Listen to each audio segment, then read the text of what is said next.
Hi friends, പവിത്ര സീരിയലിൻ്റെ ഒരു episode promo ആട്ടോ വന്നിട്ടുള്ളത്. നാളത്തെ വളരെ വിഷമകരമായിട്ടുള്ള ഒരു എപ്പിസോഡാട്ടോ വരാൻ പോകുന്നത്.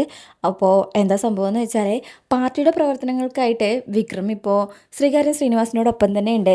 മറുവശത്ത് വാസവനാട്ടോ ഉള്ളത്.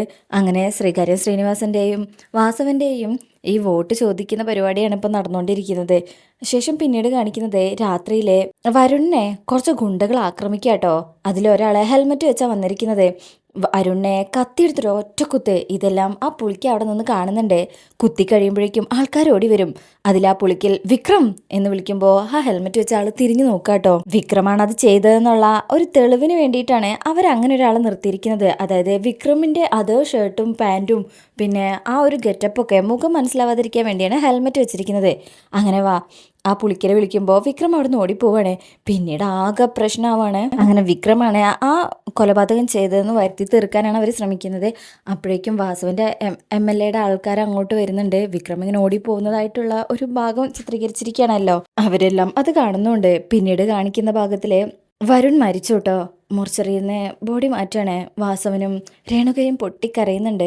പിന്നീട് ഈ വാർത്ത പത്രത്തിൽ വരിക. രാവിലെ പത്രത്തിൽ ആദ്യം വായിക്കുന്നത് ദീപ്തിയാണ്. ഈ ഒരു വാർത്ത കാണുന്നതും ദീപ്തി ആകെ കുഴഞ്ഞു വീണു പോവാണ്. അപ്പോഴേക്കും എല്ലാവരും ഓടി വരുന്നുണ്ട്. പിന്നീട് വേദ അപ്പം തന്നെ പേപ്പർ എടുത്ത് നോക്കുമ്പോൾ വരുണിൻ്റെ മരണവാർത്തയാണ് കാണുന്നത്. വാസവൻ MLA മകൻ വരുൺ മരണപ്പെട്ടു. കൊല ചെയ്തത് ശ്രീകാര്യം ശ്രീനിവാസന്റെ വലങ്കയ്യായ വിക്രം സുധാകരൻ എന്നുള്ള വാർത്ത വേദയെ ഞെട്ടിക്കുന്നുണ്ട്. അങ്ങനെ ഇങ്ങനെയൊരു ന്യൂസിലോട് കൂടിയാണ് ഈ പ്രൊമോ കഴിയുന്നത്.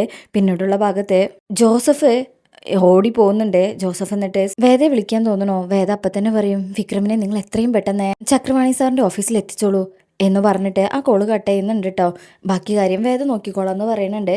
അപ്പോൾ ഇനി യഥാർത്ഥ കൊലപാതകി ആരാണെന്ന് നമുക്കിനി കാണാൻ പോകുന്നതേ ഉള്ളൂ. അതെല്ലാം വേദ തന്നെ പൊളിച്ചടക്കും. അതായത് ഇതെല്ലാം ശ്രീകാന്തിൻ്റെ കളിയാണെന്നും വിക്രം നിരപരാധിയാണെന്നും വേദ എന്തായാലും സത്യം തെളിയിപ്പിക്കും. അപ്പോൾ ആ ഭാഗത്തിനായിട്ട് നമുക്ക് കാത്തിരിക്കാം. റിവ്യൂ ഇഷ്ടമായിട്ടുണ്ടെങ്കിൽ ലൈക്ക് ചെയ്യുക, സബ്സ്ക്രൈബ് ചെയ്യുക, സപ്പോർട്ട് ചെയ്യുക. താങ്ക്